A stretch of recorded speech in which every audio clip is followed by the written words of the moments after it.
Bansay Team Survivor. Bansay, Pilas. So, ito yung area nila na i-remap natin. Yung nakuna ng metal, nakuna ng tela na pula, then nakuna ng drum deposit doon, nakuna ng jar deposit, saka may sucker load pa doon sa unahan. Ito, ipapakita namin diretso ang nakukunan. Ito, diretso na tayo. Kunin yung figure, medyo hard itong formation. Pero kung titignan mo, para itong paa na malaki. Yan. Kati dito, north-south. Yan. Ito siya, directional arrow. Yan. Okay? Pupunta ka dito, makikita mo itong enter sign. Ito siya. Yan, malalim yan. Kasi yung isang daliri yan. Yan. Yan ang enter. Kita lang yan. Enter sign. So, pag i-enter ka, hindi ka i-enter dito sa bato. Okay. So, titingnan natin kung sikat ito. Nakasikat. Okay. Titingnan ang direksyon ng araw. Direksyon na tayo. Para makita niyo gano'ng katindi ang sakirlodi sa isang imperial site. Yan Ang araw ay nakaturo ng est. 90 yan. Yan, code 3. Diyan. Okay? Diretso na. So, pag dito ako makatayo, west side na yan. Okay. So, enter sign. Maraming dot dyan. Susukat tayo ng tres. Okay, dito ang tres. So, dito ang dig site. Okay? Pero ang item wala dito. Doon sa loob kasi sucker load siya. Okay? Tingnan natin. Yan Dalawang daliri sa bilog. May maliit na paa. Okay. Dalawang daliri. Yan. Dito. Ang araw na yan, diretso sa est. Dito. So, makita yung buong figure to. Flat na bato. Dito kinuha ang item, dinukot. Paghukay na mga almost 2 feet. Yan. Makita sa ilalim. Dilim no, wala plus light. Diyan kinuha, malalim yan, paloob. Para makita na makinis. Yan. Yan, klaro ko. Yan ang ilalim niya. Diyan dinukot ang item. Okay? Ayan. Diyan dinukot. Okay? Kuna ang view dito sa taas. Yan. So ito ba, this is a example ng tinatawag natin na sucker deposit or quick deposit. Madalian na baon. Sa harap nito may may travel sign. Ito. Unahin muna natin ito. Itong linya na to. Yan. Diretso yan dyan. Yan. Itong linya na to. Dito naman sa kabila. Yan Look. Tatlo yan. Diretso din yan dyan. Okay. Dito isa. So ito yung harap niya. Ito yung sir, tail sa bata ni sir. Tail sa bata. Travel. Kaya may paa dito mga maliit. Okay. Diretso ka doon.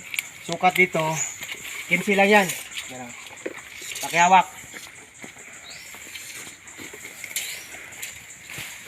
Doon sa top. Yung pinakabilog sa top. Yan. Dulo pa. Last. Kasi tatlo yan. Yan. 15. Kapul. Yan ang 15. Yan, 15 dimension yan. Okay, thank you. Okay. So ito ba this ang example ng natin.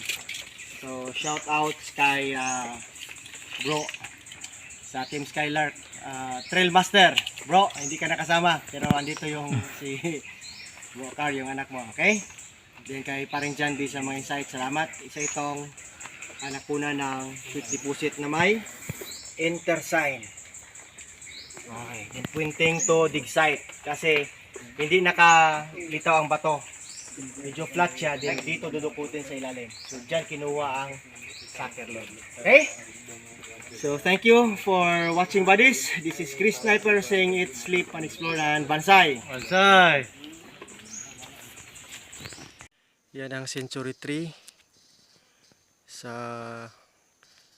Aija Camp ni General Tugo. Tapos 150 meters galing dyan, dito nakukuha ang giveaway.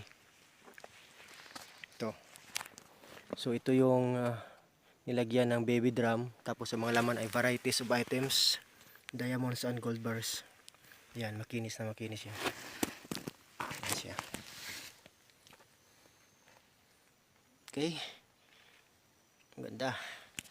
So ito yung stone formation nya. Tsaka yung andyan pang mga marker. Ito yung enclosed marker. Hole with another hole sa ilalim na pasok yung daliri mo. So, tandaan nyo, isa itong indicator ng sucker deposit or item within the stone hole. Tapos may isa pang hole sa ilalim. Yan, nakasya yung daliri. Okay. So, tapos dito ang item. Ito nag letter C. So, entrance. Ayan. Bansai bodies and proper decoding, makahits din tayo. So, isa lang ito sa documentation na nakuna ng sucker deposit. Again, this is Chris Sniper and it's sleep and explore. Bansai, bansai. Bansai. Morning buddies, this is Chris Sniper from Benchmark. Naka due west tayo, west to west alignment.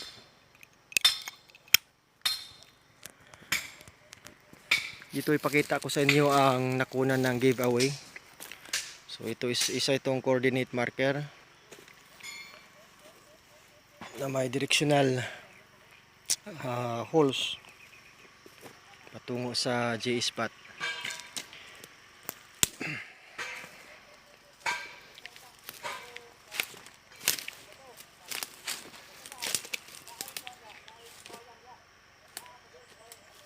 Then ito yung coordinate niya, elemental marker.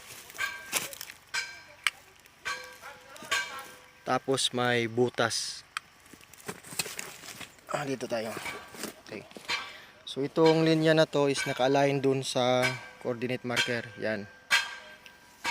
Tapos itong bato na to ay may tatlong malaking dots. Ito. Ito at saka ito. Okay. Tapos sa harap niya, itong elemental marker na to, wood element yan eh. Pero tama tayo sa white degrees. Galing dito. Yan, 45. 45 degrees. Tapos mag-counter dito sa tatlong dots. Then mag-counter doon sa excellent hole marker. Ito siya. Isang hole na may hole pa rin sa ilalim. Ito.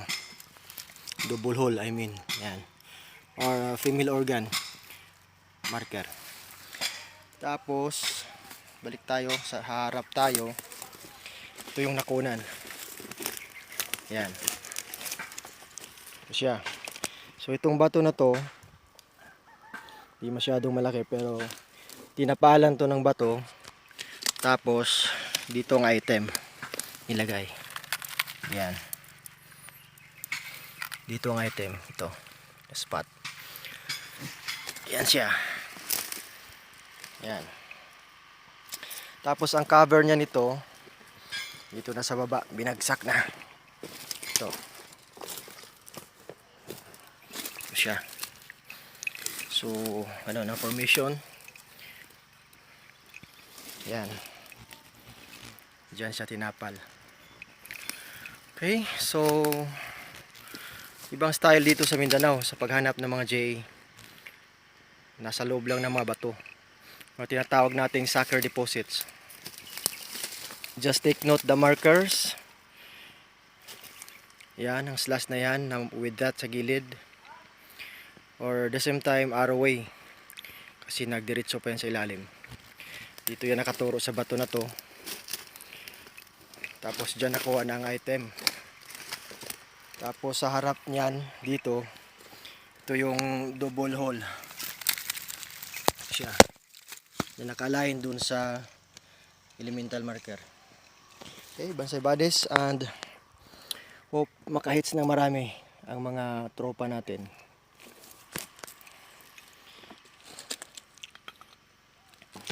Ingat lagi sa exploration and be positive and be optimistic. Yan, marami-rami rin nakuha niyan eh. Jewelries deposit. Last tip, yun ang 45 degrees. Kasi galing dito sa isang coordinate, 2 to 5 yan, babanggain. Pero pag galing tayo doon sa isang coordinate marker, 135 yan. Alignment niya, 315, 135.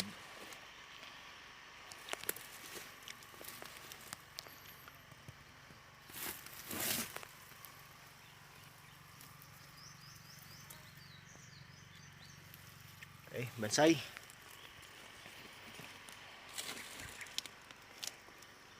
Yan, yun yung cover niya.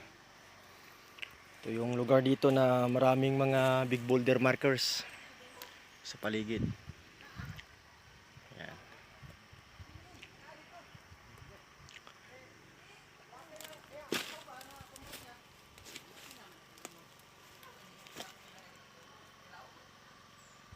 So dingdig site yan. Banda. Yan.